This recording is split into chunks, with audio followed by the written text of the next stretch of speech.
from the campus of the University of Nebraska at Omaha. Consider This, a program of issues and information behind today's news. We are oppressed. We are exploited. We are downtrodden. We are denied not only civil rights, but even human rights.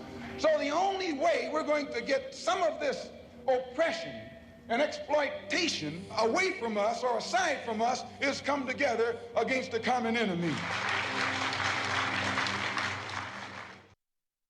Hi everyone, I'm Kathy Wyatt. Welcome to the 26th season and this week's edition of Consider This. Our topic, X, the life and times of Malcolm X. Joining us to talk more about it are Joanna LaFleur Ajicki, Executive Director at the Malcolm X Memorial Foundation, Andrea Jo Pearson, Director of Belonging and Inclusion at Opera Omaha, and Pulitzer Prize-winning composer Anthony Davis. Thank you all so much for being here and welcome. Thank you. Thank you for having us. Joanna, we're going to start with you. Thoughts as you watch that opening video? Well, honestly, it always warms my heart to hear Malcolm's voice because I wasn't alive when he was roaming the earth, but those moments where he talked at the end about really a black unified front, that is the message that is most important right now across the country. As long as black people can unify on specific causes, then oppression will have smaller days. Okay. Take us back, if you would, to his childhood, starting with his original name. Malcolm Little. Yeah. So he was born in Omaha, May 19th, 1925, as Malcolm Little. His parents were Earl and Louise Little, and they migrated to Omaha in 1921.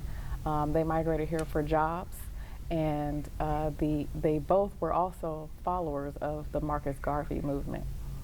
Okay, and so how did Malcolm X rise to prominence? You know, this question is really important for a lot of people to know because most people, when they look up Malcolm or they first learn about Malcolm, they learn of his name as being Malcolm X. However, he transformed most of his life. And we say at the Malcolm X Center, he transformed about 4 times. And that goes with each name that he was given. So he was born Malcolm Little, and then he had a period where he was a street hustler, and so he went by Detroit Red, which is described mostly in his autobiography. And then he becomes Malcolm X shortly after he joins the Nation of Islam. And then when he took his pilgrimage, he became El Hajj Malik El Shabazz. So that entire period of his life where he transformed from Malcolm X to El Hajj Malik El Shabazz is that period that, in my opinion, he rose to prominence because he was always a student of life, but especially he made sure that he created space for the black voice to be heard. So whether that was giving speeches at universities or the neighborhood centers, it was also a moment for him to collaborate with other activists across the country. And the media was involved a lot, and so that also helped with getting his name out there. Kind of a loaded question, but I'm going to ask it anyway. Okay. What was his impact on history? Oh, his impact on history is probably the most prominent thing about him because really Malcolm X doesn't just belong to Omaha. Malcolm X is an international figure. He is a person who is a proponent of human rights, so much to the point that he was starting an organization called the Organization of Afro-American Unity. And in that effort, he was challenging other countries, and America especially, to recognize black people as humans. And so this is why his name deserves to be spoken long after he is gone. Right, and it's really your opportunity, Joanna, and those with whom you work, to keep that legacy, right, alive Absolutely. and well. You do that in at least 2 ways, right? The Malcolm X birth site and the Memorial Foundation here in Omaha, actually. Talk to us about those. Yeah, so the Malcolm X Foundation was actually started by Rowena Moore in 1971, and she was a local civil rights and labor rights activist here in Omaha. So we love to talk about her story as well when people come in for tours at the Malcolm X birth site. And so most of our mission is around preserving the legacy of Malcolm being born in Omaha, which is why we have a birth site to visit. And Rowena Moore started this organization with the help of Malcolm's oldest of 6 daughters, Atala Shabazz. And they fundraised together to get an original 9 acres, which is now today 17 acres. So at the site, we do a lot of education around Malcolm X, of course. We also talk about what the Black organizations and the Black experience was like here in Omaha when Malcolm X's parents moved here. Okay, I have to ask, how did you get involved in the foundation? Well, it's kind of a full circle moment for me. When I was 12, the Malcolm X Foundation had youth programming, and every year for Malcolm X's birthday around May 19th, they do stuff in the community, and I remember my mom dropping me off, and I got involved. But I didn't actually get involved until I was in college.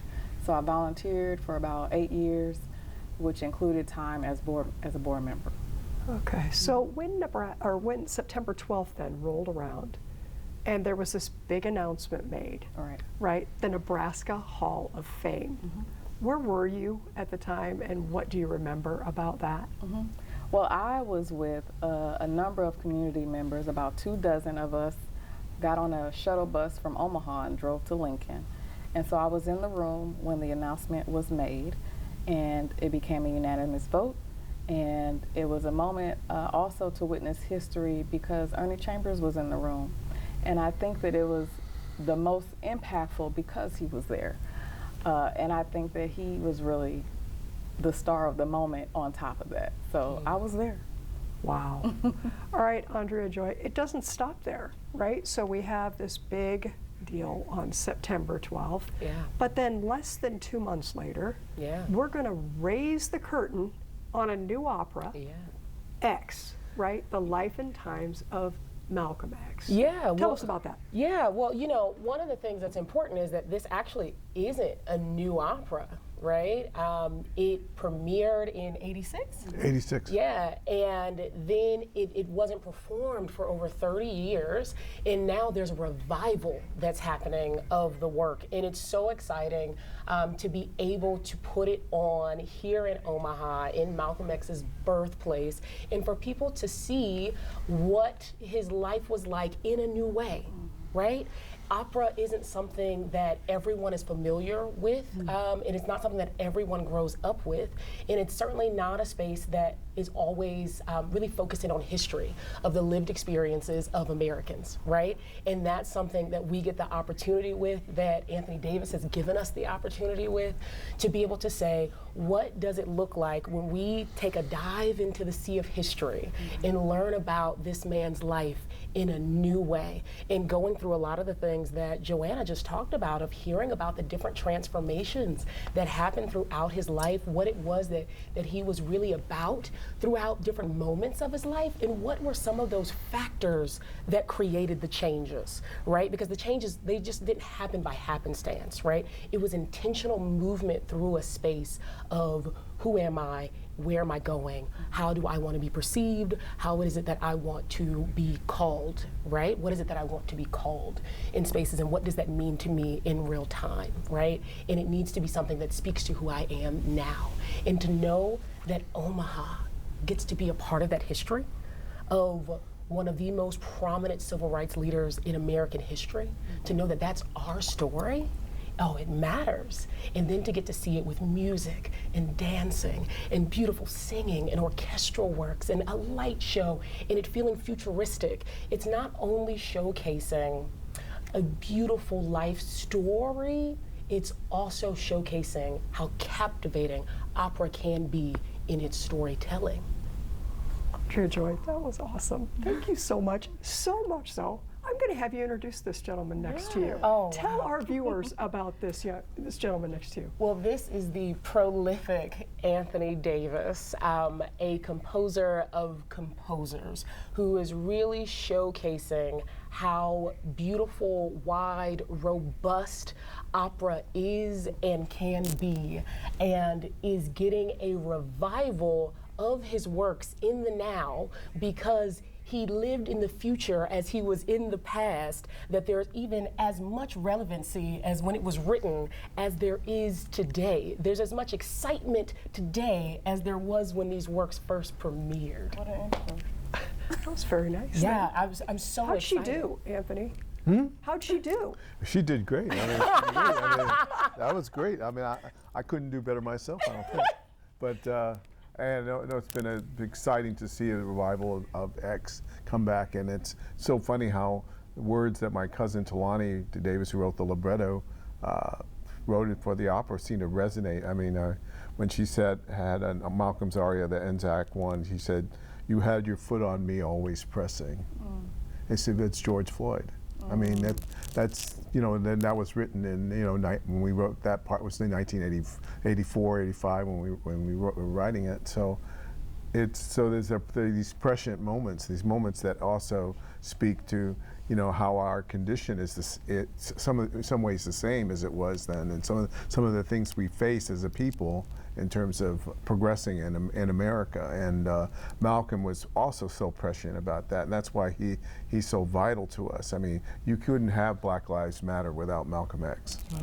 None of that would exist because he was a symbol of pride and of also this sense that we can do it ourselves, you know, that of self-determination. And I think that's such an important message for today.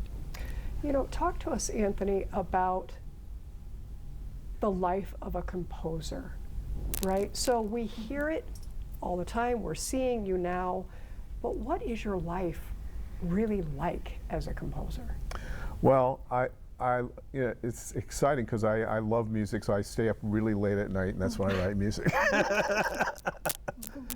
I joke. I usually work till like 4 in the morning because it's quiet. It's quiet time, and that's when I can really concentrate and focus. And after all the stuff you do in the day, all the stuff you do, you know, after dinner, and then I can just sit down and think about music and kind of be absorbed in that world, be into that world. And to me, music was always an incredible escape for me. You know, like when I was a kid, you know, I would always, they didn't tell me to practice. I would always come home from school and play the piano. So it's so I think. And also it's a way for me to communicate not only with people today, but also, you know, I'm always aware of, you know, all the people who preceded me. You know, I hear Duke Ellington, or I hear Charles Mingus, or I hear Stravinsky. They're in my head. They speak to me, you know, when I'm trying to write music. So it's very exciting to me because it's communicating with the past and trying to project that into something new. What or who, and you've mentioned a few names, but inspires you? I mean, how did you get into this, and how do you keep moving with it? Well, in terms of how I got into opera, I lived in Italy in 10th grade. My father had a Fulbright, so was teaching in Italy, and I had a wonderful teacher who introduced me to philosophy, and had a philosophy class, and I read works of Nietzsche, and he read this essay called Birth of Tragedy that deals with opera, and I was very excited about it because I thought he wasn't really talking about German music. I thought that it could apply more to American music, the mixture of, you know, of our African traditions, you know, coming from jazz and blues, et cetera, as well as the European. So I felt that we could create a new opera in America that sort of brings together the European structure and form with the energy of the improviser and the music of America. Okay. Now, this Well, I was going to add that I think it's really important to lean into the fact that this is us establishing and leaning into what the American Revolution can look like in opera. What does it look like when we have our sounds, our voices, our stories in place, and how that can matter to you in a different way? Yeah. And that was very important to me because I was so excited to rediscover particularly in the jazz world, what I could bring into opera to make opera uniquely American. It's not it's not a European form anymore. It's also it can become something that a vehicle for us, a vehicle for people in America, to tell our stories, and also through our music. Yeah, you hit that. I wanted to know what is unique about, serving as a composer for an opera. You talked about how opera has changed. What have you seen, Anthony, over time in terms of the world of opera? Well, I think it has changed. I mean, I think that they're finding that new work, particularly new work that speaks to the contemporary, the modern condition, can be really important for audiences. Brings in new audiences, brings in audiences who didn't used to come to opera, and so it brings a kind of different excitement to opera, and that's been really rewarding to me to see, and I think the doors have opened to different styles and different musical ideas that can be presented in the opera house that wasn't open before, and I think I was kind of part of that like 30 years ago, because X was revolutionary. It was not like any other opera when it premiered in 1986, and so I think it was very successful, but the companies in the opera world wasn't really ready for it, and I think they are now. So it takes a lot of people, an awful lot of people, to bring together something like a production, Sure. of this nature. We're going to put up a photo, and as we do, Anthony, I want you to talk to us about, we have the composer. Who else plays a very important role then behind the scenes in bringing all of this to life? Sure. Well, I have to mention that's my picture of my brother on the left corner, Christopher Davis, and actually I got the idea from him about doing an opera about Malcolm X to begin with, because he was in a play performing the role of Malcolm X in a play called El Hajj Malik, which was playing at Yale, and so I went to the play, and after the play, Kip came up to me and said, you should do a musical about Malcolm X, because there's so many references to music in the autobiography, and you could have the parallel development of jazz, say, from the 40s to the avant-garde and new music of the 60s. So, and I thought about it, and I said, well, I think it's an opera, because he's a tragic hero, and I think an opera is the best format for that. So that was sort of the beginning of it. And then we brought in Talani Davis, who's my cousin, who wrote the libretto, amazing poet, and so that was the initial creative team. And then you saw in the picture Gil Rose, who's the conductor, and he's conducted a lot of my work over the years. He did the premiere of my clarinet concerto that was recorded, and now we just did a recording of X a couple months ago. It just came out today, it's a CD of X. So I'm very, very excited about that, and he's been a real advocate for new work, particularly my work. So it's great that he's going to be conducting here in Omaha.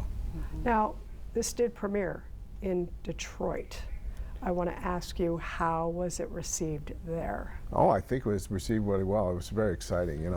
We had a great audience. As Devon Tynes playing the role of Malcolm X, and it was, I think, a big moment. It was a lot of excitement.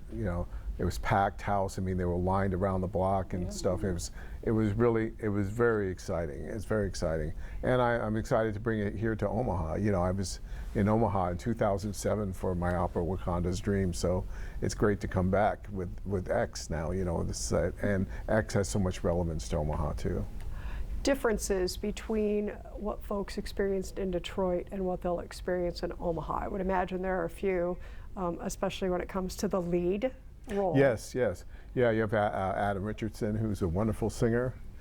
and he was actually the cover for in Detroit, and he was fantastic. I mean, I remember hearing him in rehearsal, so it was a natural that he could do. I'm glad we're giving him the opportunity to do this role.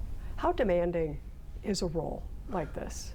It is demanding. It is very demanding because it's vocally demanding, first of all, and then what you have to do as an actor to become Malcolm X and to think about, coming out of the rage in the beginning, of a kind of blind rage that he had, and then in prison, and then his conversion to the nation, and then his disappointment with Elijah Muhammad, and then eventually his pilgrimage to Mecca. The thoughts of it's an odyssey. It's really a great challenge, So to go from Malcolm Little to Detroit Red to Malcolm X, El Hajj Malik El-Shabazz. And that transformation, that's what drew me to the story, because it is a story of transformation, of reinventing yourself. Yeah. You alluded to this a bit, but I would imagine viewers who've either experienced opera or not may want to know why this format. So many ways you could have done it, right? But opera. Now, we've talked about the changes in opera, but Anthony, speak to that, please, to our viewers. Why opera? How is this special? Yeah.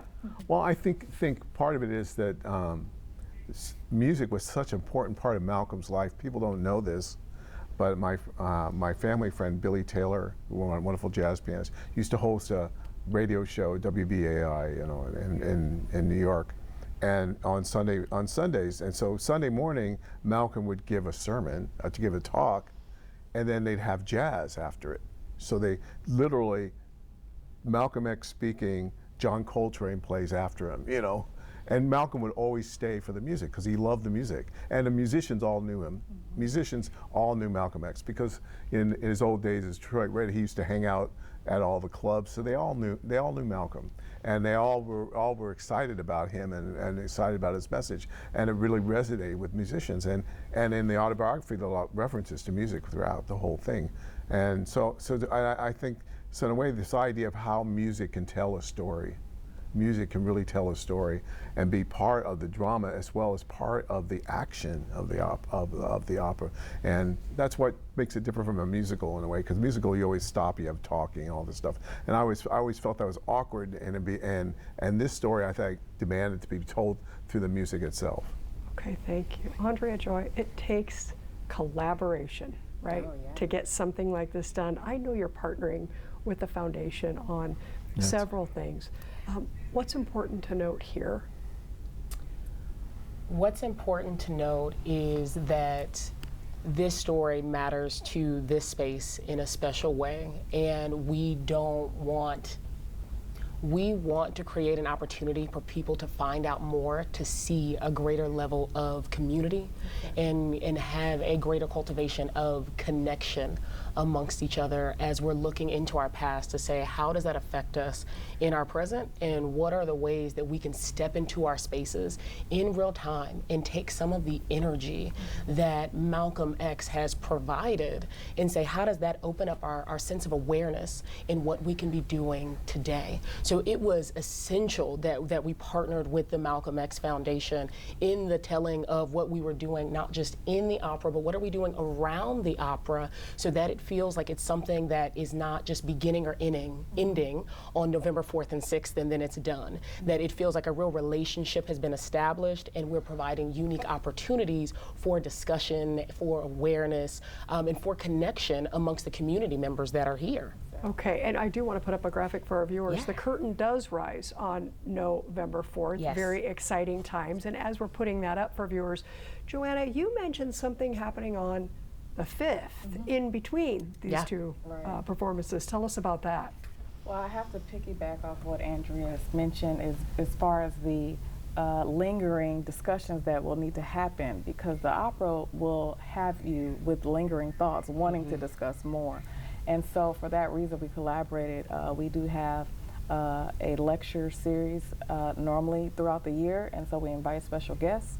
And this time we invited Jeff Pope, who is a Malcolm X scholar from Philadelphia. So he will be doing 2 lectures, one in the morning at 11 a.m. for the youth, 12 to 18, and then one at 5 p.m. at the Malcolm X Foundation adult, mature audience. And so I'm looking forward to keeping that conversation going. Okay, we're talking with Joanna, Andrea Joy, and Anthony Davis about X, the life and times of Malcolm X. I want to put up one more graphic for our viewers in case people are wanting more information just in general about the foundation, about Opera Omaha. So malcolmxfoundation.org, 800-645-9287, operaomaha.org, 402-346-7372. Joanna, final thoughts. We've got about a minute remaining. If folks take nothing else away from this program, what is it that they need to know? They need to know that A, Malcolm X was born here, but also there's a community of activists that are currently here doing good things. And so if they want to get involved or they want to support what's currently happening, as Malcolm would have probably recommended, get involved with those organizations that are doing real work in the North Omaha or South Omaha communities. And so I think that that's important for everybody to know. Okay, thank you. Andrea Joy, thoughts? Yeah, I think one thing that I would say is expect to have your mind expanded in the space of what you may think you know about Malcolm X. But the story really is represented in a unique way that I think really showcases the three things that I think about when I think about the culmination of Malcolm X's life, right? And that's in the space of self-love, self-determination, and empowerment. And I feel like it's just laid out in such a beautiful way that you will walk away having a more robust understanding of Malcolm X or a new understanding of who Malcolm X was and how he has actually impacted the world. Well said. I want to thank you all for being here. This was great, sharing your time and expertise. Wish you the very best moving forward with this opera. Thank you so much. Thanks to our students who are working so hard behind the scenes, and of course, all of you for watching. As we close, scenes from UNO's Glacier Creek Preserve is seen through the lens of Ben Copeland, a junior here at UNO. We'll see you next week.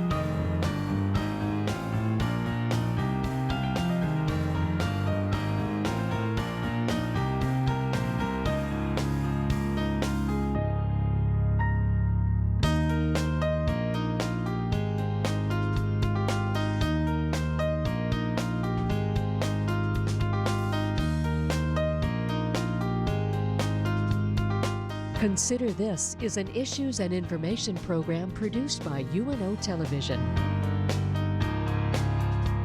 More information and program archives can be found at nebraskapublicmedia.org/considerthis. If you'd like to share your comments about this program, call UNO Television at 402-554-2516 during regular business hours, or send an email to cwyatt@unomaha.edu.